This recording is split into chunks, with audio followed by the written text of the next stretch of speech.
早安, welcome to Taipei. It is now 7:30 in the morning, and we are here at Fuhang Soy Milk. This is one of my favorite places for breakfast probably in the world. Fuhang serves simple but very traditional Taiwanese breakfast. Taiwanese breakfast is sort of like the collection of the greatest hits in breakfast across China. So this is Wednesday, 7:30. This is as short as the line gets. This breakfast spot is situated inside of an old market. It's a big building, and they're on the second floor. On a busy weekend day, they can do over 5,000 people in 5 hours. Inside of this kitchen, each of the stations is responsible for only one thing. The first thing we should take a look at is the hou xiaobing. It's basically like a scallion bread type of thing. It's sort of a pastry, sort of a little bit like a biscuit. In my opinion, this is probably the most impressive thing that they do here. It's a well-known breakfast item all throughout Taiwan, but here it's done with such care and such volume and with such freshness that it's always going to be good. The mixer is going to be bringing the dough together, and after it ferments usually overnight, it goes into this middle center island here. Chef will roll out these large batches of dough into long rectangles, stuff them with scallions, fold the dough over itself. As you can see, the press on the dough is very, very gentle. The glaze that's going over the top is a little bit of a sugar glaze in the form of maltose. That maltose is going to give it a beautiful, shiny brown sheen, but it's also going to allow those sesame seeds to stick.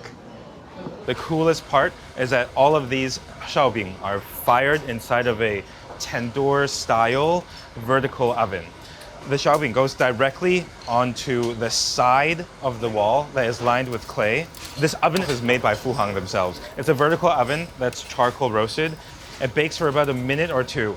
It's a really interesting process. She cools her hand ever so slightly with a sprinkle of ice cold water. She slaps the dough into the side of the oven where the dough is going to stick onto that porous clay surface. It bakes for about a minute or two. It's a really interesting process. You can hear the crackle. That crackle is the sesame seeds popping, and that's part of the indication that it's ready. She has these cool little scissor tongs, and she just tosses them one by one.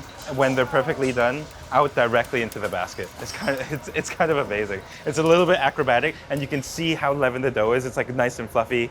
There are regulations stopping me from jumping over and just grabbing one out of the basket, but it is as fresh and as delicious as it can get. After the xiaobing comes out of the hot oven, it goes straight into the basket and it goes up this way where the customers will buy their xiaobing. And on this side, we have the more conventional ovens, but to me, the most exciting station is the youtiao station. So youtiao is known in the West as Chinese donut. It's a leavened dough. You roll it out, but she'll use a cleaver to portion out each dough stick. She's cutting it kind of like a knife cut noodle or like a fettuccine pasta. After that, she's gonna stretch out the dough and then press it down with a long metal pin.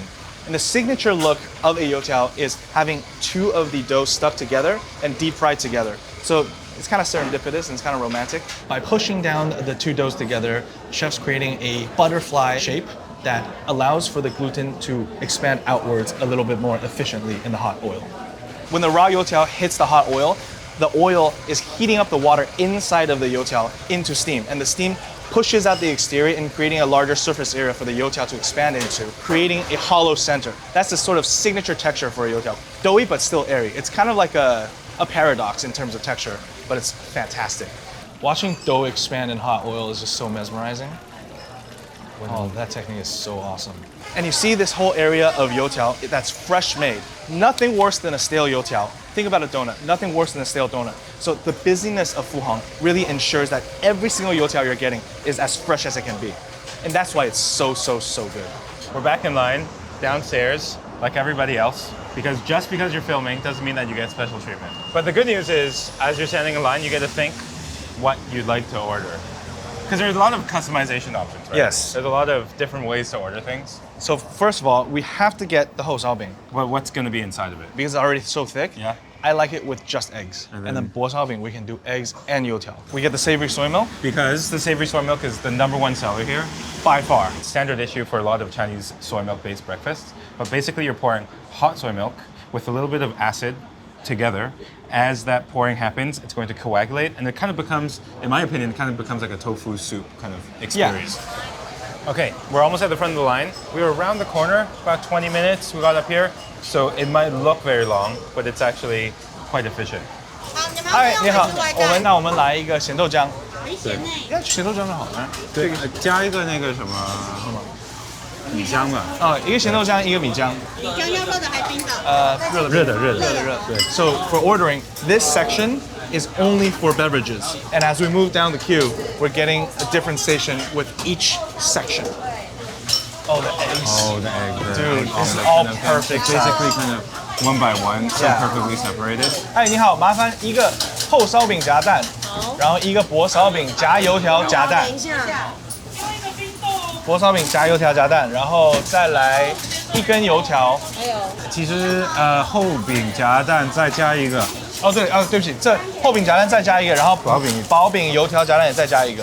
来465，哇，super fast calculation. Not everybody can work here. 还有一个甜的，哎，甜的。好，谢谢。谢谢。So, this is what we ordered. So the 厚烧饼 is for sure my single favorite thing at Fuhang. You don't really get this type of 烧饼 in Taiwan. Most of the time, it's the bao 烧饼. It's laminated pastry. It's very good. It travels well. But for me, the uniqueness of the clay oven and the lao mian, it's just the perfect item. Dude, let's get into it. Yeah. Come on. Get out of here. So the crumb is quite dense, but it's fluffy. It's mean, almost like everybody a little knows bit of a that. biscuit on the top, and the bottom is it's a little bit more bready. Yeah. I mean, it's got that characteristic brown that you'd see in naan bread or any sort of flatbread that's cooked with its bottom stuck onto the side of it. Yeah, and the texture of the salbing really kind of closely resembles bagels almost. Oh yeah, Right? yeah. It's got very a dense, densely packed, Yeah. yeasted, but still fluffy enough, Cool. crispy on the outside, nice and toasty. Can we Yeah. bite into it now? Okay. I think it's like Q on the top reminds me of a bagel. You're totally right. Yeah. It feels very nutrient packed, and it's so much better when it's hot, and it's so much better when it came Right a couple from the feet kitchen. away. Yeah, it's kind of the fusion of a bagel, a sourdough, and a scallion pancake, right? It tastes like a scallion pancake. But my favorite thing to do here actually is to dip it into the savory soy milk. So you rehydrate the salbing, and you get a little extra flavor. Let's look at the youtiao real quick. Oh yeah, You see that characteristic open crumb, hollow center. hollow center? The two doughs that are pressed together have been opened up. When you get those two together, you get a very crispy outside, gluten development in the center, holding the sides together. You can see where the steam was escaping, right? Yeah. It's evaporating. The water in the center of the dough, that wet dough, is going to push outwards. It expands. The starch eventually is going to gelatinize and harden to create the actual shape that it ends up being.